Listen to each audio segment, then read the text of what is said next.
As you can see, I made some minor adjustments to the exterior. I have this little carabiner style thing so I can clip onto a pack or onto you or anything like that.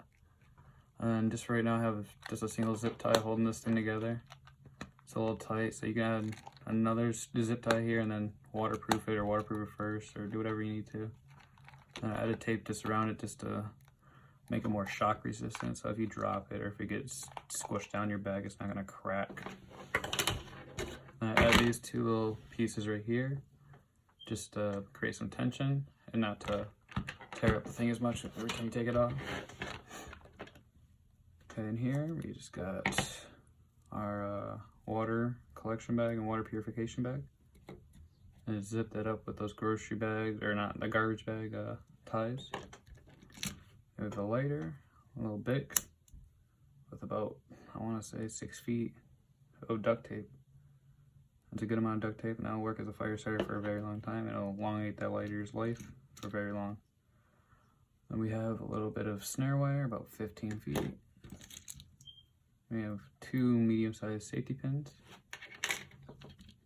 My favorite, beef bouillon cube. I always add those to the kits. And then this is something I actually started doing in my kits. Adding these little note things. And this little piece of tape just keeps it closed. But it's got about 7 inches of paper right there, and then you got a pencil on each side. And then you have half a razor blade. If you want to switch, you can switch the size, use that sharp edge. This is just for simple things. Okay. This goes with this. This is a ferrocerium rod, or half a ferrocerium rod.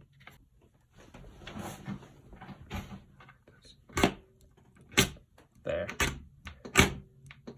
Just had to get that coating off, but yeah, it throws a spark, and that's for after the lighter gives out.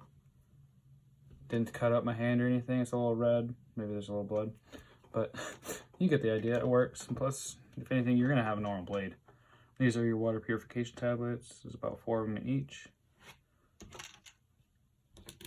We got 2 smaller zip ties for gear repair, stuff like that. Then we have, this was in there just to make sure it wouldn't puncture anything.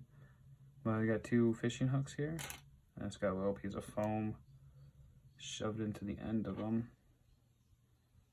just to keep them from poking anything again. And then we got 3 of the snap-on hooks, or snap-on sinkers. And this would be dualed with this, which it'll work. It works. You know, it's not the normal way of fishing, but it will come together and it'll work. And people are like, how are you going to use these if you don't have multi-tools or pliers? Just take 2 things that are heavy and not your hand, just mash it in, and it will clip, it will catch. You don't need pliers for this, maybe to take it off, but you're not really trying to do that. So it'll snap on there with just like 2 rocks, bashing it in there, or just lightly tapping it together. And that's it. You got the little dish here. And you can see where I took that metal rod, shoved it down there, and then used the paracord adhesive stuff and just kind of stuck it in there. So it's not going anywhere. The tape's not holding it on. It's just kind of covering up that mess. That's on there pretty good. If you guys have any suggestions, go ahead, leave them in the comments. And thank you guys for watching.